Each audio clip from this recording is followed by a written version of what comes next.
லக்னம் அப்படின்றது ஒவ்வொருத்தரோட வாழ்க்கையிலையும் வைட்டல், அதாவது இம்பார்ட்டன்ட், அதான் முக்கியமானது. அதை வச்சு தான் அவங்களுடைய தலையெழுத்து அப்படிங்கிறத நம்ம பார்க்குறோம். இந்த பிரபஞ்சம் அப்படின்னாலே டைம் அண்டு ஸ்பேஸ், இதான் அதனுடைய அளவுகோலாக இருக்குது. லக்னாதிபதி சரியில்லை அப்படின்னா ஒருத்தருடைய வாழ்க்கையும் நல்லா இருக்காதுன்றது பேசிக்கலாக நம்ம புரிஞ்சுக்கணும். மேஷ லக்னத்துலேருந்து மீன லக்னம் வரைக்கும் ஒவ்வொருத்தருடைய லக்னத்துக்கு எப்படி இருக்குது அப்படின்னு சொல்லி பார்க்க போகிறோம். ஆனால் இதெல்லாம் வந்து ஒரு பொதுவான ஒரு பலன். அன்புள்ளம் கொண்ட விருச்சிகராசி நண்பர்கள் அனைவருக்கும் எனது பணிவான வணக்கங்கள். விருச்சிகராசி என்பது காலபுருஷத்தில் 8வது வீடாக இருக்குது. இந்த வீட்டுக்கு அதிபதி செவ்வாய்.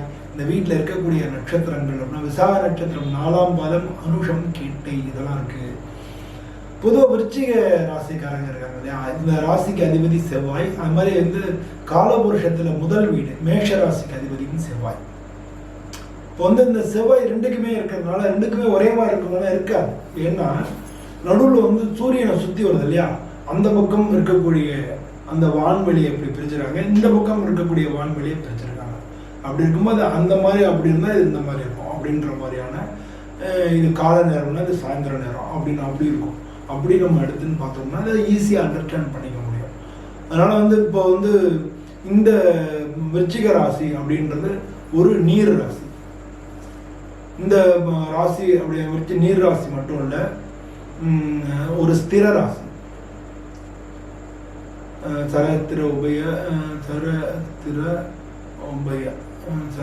ஸ்திர ராசி. விருச்சிக ராசின்ற ஒரு ஸ்திர ராசி. இந்த ராசி அப்படின்னா பொதுவாக வந்து இவங்களுக்கு வந்து இவங்க வந்து நினைக்கிறத வந்து இவங்க அதைத்தான் அவங்க கொஞ்சம் பிடிவாதம் அதிகமாக இருக்கிறவங்களா இருப்பாங்க. செவ்வாய் இல்லையா, பிடிவாதம் அதிகமாக இருக்கிறவங்க இருப்பாங்க, கொஞ்சம் அவசரப்படுறவங்க இருப்பாங்க. பொதுவாக பொறுமையானவங்கன்னு கூட தான் சொல்லணும். ஆனால் திடீர்னு வந்து கோபம் வந்துருச்சுன்னா இவங்களாலே கண்ட்ரோல் பண்ண முடியாது. இதெல்லாம் வந்து உங்களுக்கு ஜென்ரலாக இருக்கும். இவங்களுக்கு வந்து பல பேர் விருச்சிக ராசி நண்பர்கள் வந்து சின்ன சின்ன விபத்துகளில் அடிக்கடி சம்மந்தப்படுறவங்களா இருப்பாங்க. சின்ன சின்ன விபத்துகள் நடந்து அடிக்கடி அடிபடுறதுக்கு வாய்ப்புகள் நிறையா இருக்கு. இவங்கள பல பேர் வந்து டாக்டர், ஒரு சில பேர் டாக்டர்ஸாகவும் இருப்பாங்க. முக்கியமாக வந்து இவங்க அரசாங்கம் சம்மந்தப்பட்ட வேலையில் இருப்பாங்க. இராணுவம், அது மாதிரி போலீஸ் அதுலேயும் இருக்கலாம், இல்லை சென்ட்ரல் கவர்மெண்ட்டில் இருக்கலாம், இல்லை அஃபிஷியல்ஸாக இருக்கலாம். இது மாதிரி அரசாங்கம் சம்மந்தப்பட்ட தொழிலில் இருப்பாங்க. இதுக்கு அடுத்து வந்து பார்த்தீங்கன்னா அவங்க ரியல் எஸ்டேட்ஸ் அதில் இருப்பாங்க. ரியல் எஸ்டேட்ஸு வாங்கி விற்கிறதால இருப்பாங்க. ஒரு சில பேர் விவசாயிகளாகவும் இருப்பாங்க. விவசாயிகளாக வந்து இவங்க வந்து சக்ஸஸ் பண்ணுறது கொஞ்சம் வந்து ரொம்ப சக்ஸஸ் பண்ண முடியாமல் தடுமாறுவாங்க. விவசாயத்தில் இருந்துக்கிட்டே இது மாதிரி நான் சொன்னேன் இல்லையா, ரியல் எஸ்டேட்லாம் பண்ணி வேறு இன்னொரு தொழிலெல்லாம் அவங்க பெருசாக வருவாங்க. ஏன்னா இந்த ராசியில் வந்து சந்திரன் வந்து நீசமாகிறார். அதனால் வேற ஒரு தொழில் விவசாயத்தோட அடிஷ்னலாக இன்னொன்று பண்ணி அதில் வந்து இவங்க பிக்கப் ஆகி பெருசாகிடுவாங்க. அதனால் பொதுவாக விருச்சிக ராசி அன்பர்கள் இந்த ராசியில் தான் கேட்டை நட்சத்திரம், புதனுடைய நட்சத்திரம், அனுஷ நட்சத்திரம், சனிவான நட்சத்திரம் இருக்கு. இப்போ அனுஷம் கேட்டையெல்லாம் பார்த்தீங்கன்னா அவங்க லைஃப்பில் எப்படி இருந்தாலும் முன்னேறுவாங்க. அனுஷ நட்சத்திரம் முக்கால்வாசி பேர் வந்து அரசாங்க உத்தியோகத்துக்கு போகிறதுக்கான வாய்ப்புகள் நிறையா இருக்குது.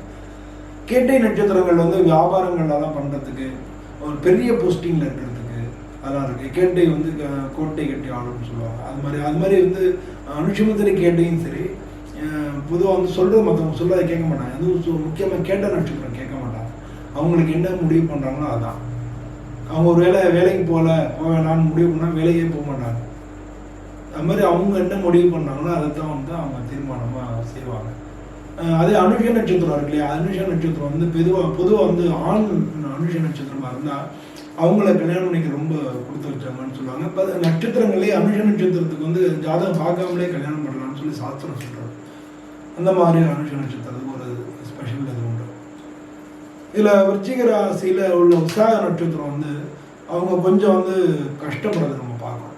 இதெல்லாம் வந்து அதையும் நம்ம கன்சிடர் பண்ணணும். இந்த விருச்சிக ராசிக்கு வந்து விருச்சிக லக்னத்துக்கு 2வது வீடாக இருக்கிறது குரு பகவான்றதுனால பொதுவாக வந்து இவங்க வந்து பணங்காசு பொருளாதாரத்தில் நல்லா இருப்பாங்க.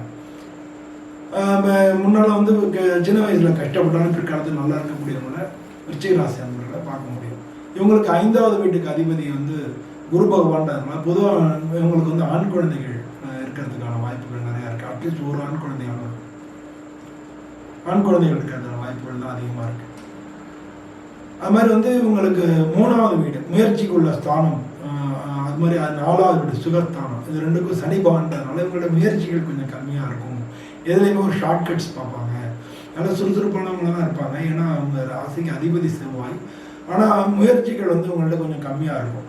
பாதி கிணறு தாண்டுறவங்க நிறையா பேர் வந்து விருச்சிக ராசி நண்பர்களை பார்க்க முடியும். இவங்களுக்கு வந்து 7வது வீட்டுக்கு அதிபதி அப்படின்னா சுக்கிரன். அதனால் பொதுவாக உங்களுடைய திருமண வாழ்க்கை நல்லா இருந்தால் கூட அடிக்கடி சின்ன சின்ன வாக்குவாதங்கள் பிரச்சனைகள் வந்து ஆனாலும் நல்லா இருப்பாங்க. ஒன்றும் பெரிய பிரச்சனைகள் வராது, பிரிவினைகள் ஏற்படுறதுக்கான வாய்ப்புகள் ரொம்ப ரொம்ப கம்மி. ஒவ்வொருத்தருடைய ஜாதக விசேஷங்களை வச்சு அவங்க வந்து பிரிவினைகளை நம்ம கணக்கு பண்ணாதான் அவங்க. இவங்களுக்கு வந்து 8வது வீட்டுக்கு அதிபதி புதன் பகவான். அதனால் பொதுவாக வந்து இவங்க பணங்காசு விஷயத்தில் டிரான்சாக்ஷன்ஸில் கரெக்டாக தான் இருப்பாங்க. ஆனால் அதுலேயே வந்து உங்களுக்கு யாரையும் நம்பி இவங்க பணம் கொடுத்தாங்கன்னா ஏமாறுறதுக்கு வாய்ப்புகள் நிறையா இருக்குது. அதனால் பொதுவாக அவங்க பணங்காசு விஷயங்களை யார்ட்டையும் குழுக்கள் வாங்கல ஜாக்கிரதையாக இருக்க வேண்டியது அவசியமாக இருக்குது.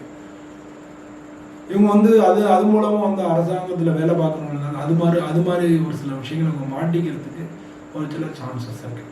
9வது வீட்டுக்கு அதிபதி வந்து சந்திரன்றதுனால இதில் பல பேர் இதில் வெளிநாட்டில் வேலை பார்க்குறவங்களும் இந்த விருச்சிக ராசியில் இருக்கலாம். வெளிநாட்டில் வேலை பார்க்குற வாய்ப்புகள் மிக மிக அதிகமாக இருக்குது. விவசாயிகளாகவும் பல பேர் இருக்கலாம். விவசாயிகளாக தான் இன்னொரு தொழில் பண்ணி அதில் அவங்க முன்னேறிடுவாங்க. அது மட்டும் இல்லை, இப்போ தொழில் தானாதிபதி வந்து சூரியனாக வர்றதுனால பல பேர் அரசாங்கத்தில் இருப்பாங்கன்னு முன்னாலே நான் சொன்னேன். அரசாங்க வேலைகள் பார்க்கறதுக்கான வாய்ப்புகள் உங்களுக்கு அதிகமாக இருக்குது. லாபாதிபதியும் வந்து புதன் அப்படின்றதுனால பொதுவாக அவங்களுக்கு வந்து பணங்காசு வரும், டிரான்சாக்ஷன்ஸ் நல்லாயிருக்கும். இவங்களும் வந்து பேங்க்கில் வேலை பார்க்குறது, கேஷியராக வேலை பார்க்குறது, அரசாங்கத்தில் கூட ட்ரெஷரியில் வேலை பார்க்குறது, அதெல்லாம் நிறைய பேர் விருச்சிக ராசியை பார்க்க முடியும். பொதுவாக நேர்மையாக இருந்தாங்கன்னா அவங்களுக்கு வாழ்க்கை ரொம்ப நல்ல அருமையாக இருக்கும். நேர்மையாக இல்லாத பட்சத்தில் பல சந்தர்ப்பங்கள் மாட்டிக்கிறதுக்கான வாய்ப்புகள் மிக மிக அதிகமாக இருக்குது. ஆனால் வந்து பொதுவாக வந்து நேர்மையை வந்து கடைப்பிடிச்சு பிரச்சனைகளை மாட்டிக்காமல் தப்பிக்கிறது அவங்க வழக்கமாக வச்சுக்கணும். இந்த ராசியை சேர்ந்தவங்க பொதுவாக வந்து முருகனை, அதுவும் வந்து வள்ளி தெய்வானையோட உள்ள முருகனை வந்து வணங்கினாங்கனாலே இவங்களுக்கு மிக மிக வாழ்க்கையில் அரிய பலன்கள்லாம் நிறையா நடக்கும். பொதுவாக வந்து விருச்சிக ராசி நண்பர்கள் அனைவருக்கும் எல்லா விதமான நற்பலனும் கிடைக்கும். பொதுவாக உங்களுடைய ஜாதகத்தை பார்த்துக்கணும். அதெல்லாம் வந்து ஜென்ரலான பலன்கள். விருச்சிக லக்னத்துக்கு எந்தெந்த ராசிகளை எத்தனாவது வீடு, ஏன்னா இதெல்லாம் 1வது வீடுன்னு பார்க்கலாம். இந்த 1வது வீட்டில் ஒவ்வொரு வீடு எத்தனாவது இடத்துல இருக்குது, அந்த வீட்டுக்கு அதிபதி யார், எப்படி இருக்கும் அப்படின்றது ஒரு பொதுவான பலன்கள்.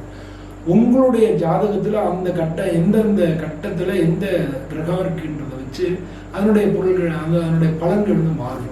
ஸோ அப்போ உங்கள் ஜாதகத்தையும் பார்க்கும்போது தான் இதனுடைய முழுமையான பலன்கள் தெரியும். உங்கள் ஜாதகத்தையும் பார்த்துக்கோ, அவங்களுடைய ஜோதிடத்தை பாருங்க, உங்கள் பக்கத்தில் இருக்கிறவங்க பாருங்க. அப்படி யாரும் இல்லாத பட்சத்தில் நீங்கள் என்ன தொடர்பு கொள்ளலாம். இந்த கீழே இருக்கிற நம்பரில் என்ன தொடர்பு கொள்ளுங்க. நம்ம வந்து உங்களுடைய ஜாதகத்தை டிஸ்கஸ் பண்ணிட்டு சும்மா ஒரு கிளான்ஸ் பார்த்துக்கணும். எவ்வளோதாலும் ஜாதகத்தை பார்க்கணும் அவசியம் கிடையாது. ஜாதகத்தை ஒரு கிளான்ஸ் நம்ம பார்த்துக்கணும். பார்த்துட்டு அப்புறம் நம்மளோட லைஃப் வந்து நம்மளுடைய திறமையை வச்சு லீட் பண்ணணும். முயற்சிகள், திறமைகள், உழைப்பு, இதெல்லாம் நம்மளை முன்னேற்றம். ஸோ அதையும் நம்ம வச்சுக்கணும். இதை வந்து சும்மா ஒரு கைடு மாதிரி வச்சுக்கணும், அவ்வளோதான். அந்த மாதிரி வச்சுக்கணும். வாழ்க்கை நமக்கு நல்லா இருக்கும். எல்லோருக்கும் நன்றி, வணக்கம்.